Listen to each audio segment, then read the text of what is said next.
Something just happened that no one in Washington, Tehran, or Brussels was supposed to admit out loud. A senior Iranian official went on live television to reassure the public that everything was under control, and in doing so, accidentally confirmed that a significant portion of the country's top military commanders were wiped out in the opening hours of a single operation. That one slip changed everything. Because if the command structure was that exposed, that fast, then what we're watching right now isn't a flare-up. It's a controlled demolition of a system that spent decades convincing the world it was untouchable.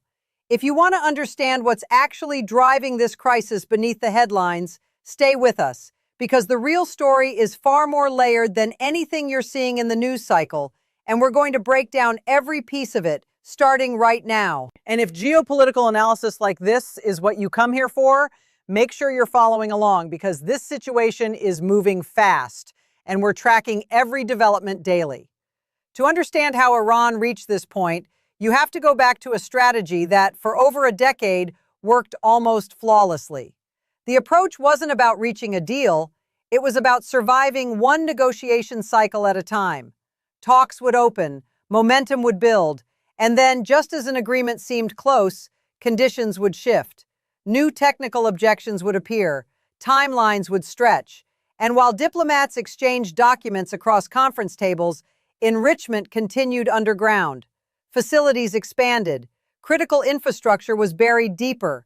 The entire playbook rested on a single assumption, that the West would always choose prolonged negotiation over decisive action because the alternative felt too dangerous, too unpredictable, too costly. For years, that assumption held, and then it didn't. The breaking point came not from military action, but from a negotiating room.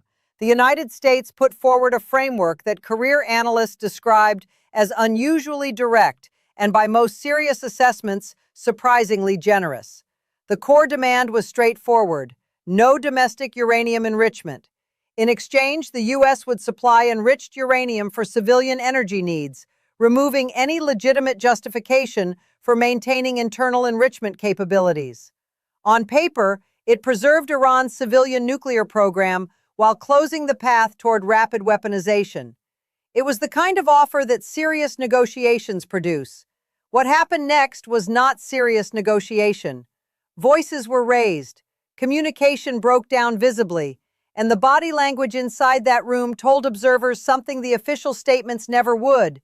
This delegation hadn't come to sign anything. They had come to stretch the clock one more time. That moment mattered enormously because it answered a question diplomats had quietly debated for years. Had a real deal ever truly been possible under these conditions? When that answer became clear, everything on the table changed with it. What followed was not a reaction. It was an activation. On February 28th, a coordinated operation involving U.S. and Israeli forces shifted from contingency planning to execution, and the scale of it immediately separated this from anything that had come before. This was not a symbolic strike designed to send a message. It was comprehensive, layered, and built to hit not just individual targets, but the command structures, operational networks, and infrastructure that gave those targets their strategic value. The level of synchronization pointed to months, possibly years, of preparation.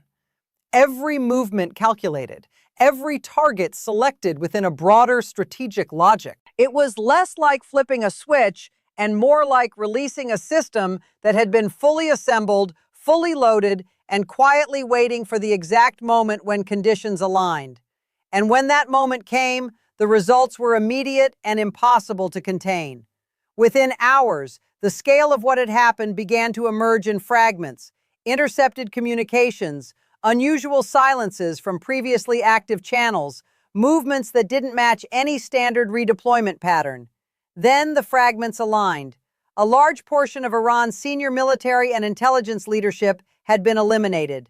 Not sidelined, not scattered, gone. A command structure that had defined the country's strategic direction for years had lost continuity overnight. And when you remove that many decision-makers simultaneously, the damage isn't only operational, it's structural. Because leadership in a system like this isn't just about titles and rank, it's about networks, loyalties, and influence built across decades. Remove those networks suddenly, and succession doesn't happen cleanly. It fractures. Competing interests surface. Quiet power struggles become visible. And in this case, the situation was made exponentially more volatile by one additional detail. Several of the most likely successors were reportedly among those already lost. That doesn't just complicate the transition, it destabilizes it at the exact moment when stability is most critical. But the leadership losses, as significant as they were, only told part of the story. Because while the top of the structure was being dismantled, something equally consequential was happening further down the chain. Field commanders, the individuals responsible for translating orders into action on the ground, were no longer operating with the same unity. Some were reportedly pushing back internally in ways that are almost unheard of inside tightly controlled military hierarchies. There were indications that certain commanders were considering defection, not quietly but publicly, threatening to walk away entirely if a political resolution wasn't reached. And then came the moment that made it impossible to dismiss. During that live televised exchange, a senior official attempted to frame the strikes as manageable, even expected. But in doing so, he inadvertently confirmed what the official narrative had been working to conceal, that the losses at the top had been immediate, severe, and structurally significant. When a statement meant to project control ends up confirming the opposite, you've lost something that's very hard to recover. Not just credibility, the appearance of credibility. At the same time, something far more human was surfacing at the borders. Footage and eyewitness accounts from crossing points began to emerge, showing individuals identified as members of the security forces moving in a direction no military doctrine would sanction. Not reinforcing, not regrouping, leaving, crossing into neighboring countries through unofficial routes, in civilian clothing, with the kind of urgency that speaks to personal calculation rather than strategic redeployment.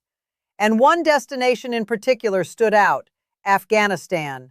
Not a place anyone chooses for safety, but in this context, it represented something specific: distance. Distance from a situation that those departing may have already decided they cannot control or survive. When trained personnel begin making that calculation individually, the institution they're leaving behind doesn't just lose bodies, it loses the belief system that makes collective action possible. And once that starts, external pressure doesn't just weaken a structure, it accelerates whatever was already fracturing from within.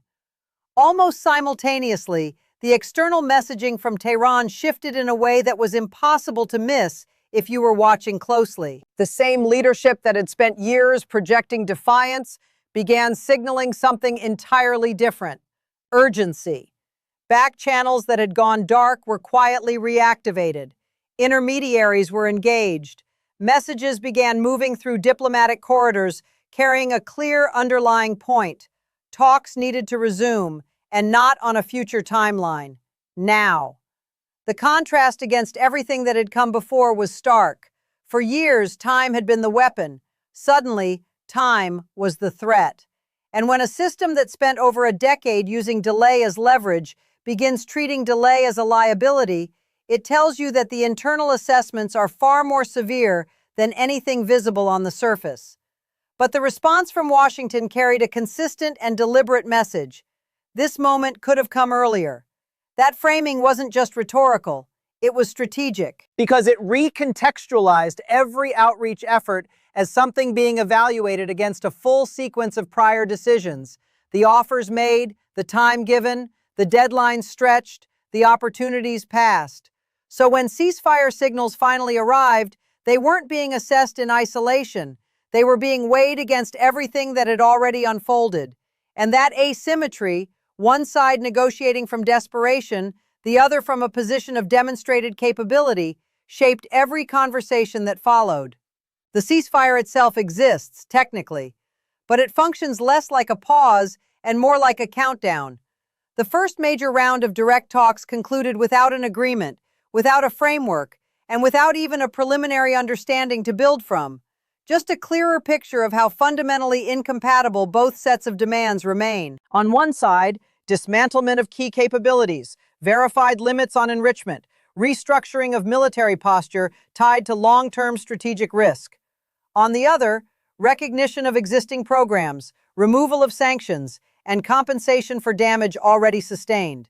These aren't positions you close through careful wording. They reflect completely different visions of what the end state should look like. And when end states don't align, even small steps forward become difficult to lock in before the next pressure point arrives.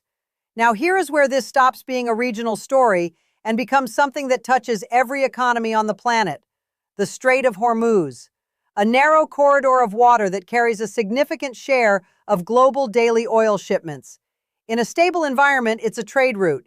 In a crisis like this, it becomes a lever. Any credible threat to that passage doesn't stay regional. It goes global within hours. Energy prices react. Markets shift. Governments that had been watching from a distance suddenly have a direct financial stake in how events unfold. And for Iran, that corridor represents one of the last remaining instruments of leverage that hasn't been directly degraded. Even with leadership losses, internal fractures, and mounting external pressure, the capacity to threaten disruption in that waterway still carries weight. Within what remains of the decision-making structure, there are powerful arguments for holding that card as long as possible, especially if the alternative is entering an agreement that permanently reduces strategic capability. But here's what makes the current moment genuinely volatile, and it's something the standard headlines almost never address. The fractures at the top aren't just military. They're reaching into the decision-making process itself, without a single uncontested authority to arbitrate between competing factions. Different power centers can push conflicting strategies simultaneously. Some favor de-escalation to preserve what remains. Others see continued pressure as the only viable negotiating position. When those views collide inside a system already under severe strain, the result isn't a clear strategic direction, it's internal noise. And internal noise in a nuclear-adjacent environment under an active deadline, with military assets positioned and ready, is not a stable condition. Layered beneath all of this is a dimension of the strategy that rarely makes it into mainstream coverage: the psychological track. For the first time in a confrontation like this, the messaging isn't only directed at leadership. It's being aimed at the people who make the system function on a daily basis. Military personnel, security forces, mid-level commanders. The signal being sent is deliberate and precise. Your position inside this structure is no longer as secure as it once was, and your personal outcome may depend on decisions you make now, not later. This kind of pressure doesn't require physical infrastructure to be effective.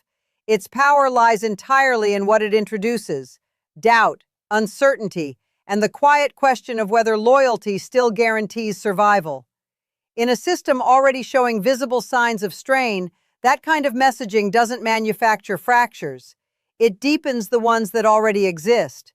What all of this adds up to when you connect every thread: the stalled diplomacy, the coordinated strikes, the leadership elimination, the internal fragmentation, the ceasefire countdown, the global energy leverage, and the psychological pressure campaign, is not a crisis that resets once a deadline passes or a new agreement is signed. It is the consequence of a strategy that spent over a decade betting on Western restraint and lost that bet decisively. For years, decisions were made on the assumption that pressure could be absorbed, that time could always be stretched further, and that escalation would always stop short of something structurally damaging. That framework held until the moment it didn't. And when it didn't break in one place. It broke across every pillar simultaneously: diplomatic credibility, military continuity, leadership cohesion, and the central narrative that everything was proceeding according to plan. What's emerging now is not a smooth transition. It is fragmentation, reactive decisions replacing strategic ones, competing priorities pulling in different directions without a central authority capable of resolving them. And in political terms, this is one of the most unstable phases any system can pass through. The period between when the old structure can no longer function as it once did, and when whatever replaces it has not yet taken shape. That uncertainty is not a side effect of this crisis. It is the defining condition of it. And yet, this is not a predetermined conclusion. States adapt. New leadership consolidates. External agreements can reshape incentives in ways that aren't visible from the middle of a crisis.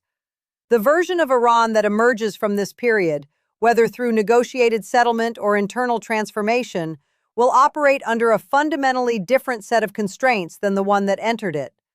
The regional role it plays, the architecture of its strategic programs, its relationships with both adversaries and intermediaries, all of it is now in active reconfiguration. And the outcome of that reconfiguration won't just define one country's trajectory. It will help set the terms for the next phase of the Middle East as a whole. That's not an overstatement. It's the logical conclusion of watching this many variables shift simultaneously. So as this continues to unfold, and it will continue to unfold, the signals worth watching aren't the headlines, they're the pattern beneath them. Are diplomatic channels gaining traction or collapsing again under the weight of incompatible demands? Is internal cohesion stabilizing, or are the fractures deepening past the point of containment? And as the deadline closes in, does the pressure produce a negotiated outcome or trigger another phase that resets the entire equation? These are the questions that determine what comes next, and the answers are forming right now in real time, in rooms and corridors that cameras don't reach. If this analysis gave you a clearer picture of what's actually happening beneath the surface of this crisis, drop your biggest question in the comments. What do you think happens when that deadline runs out? We read every response and it shapes what we cover next. We update this situation daily, so if you want the full picture as it develops, not days later, not filtered through wire copy, hit subscribe. This story is nowhere near finished, and the next development may be the most significant one yet.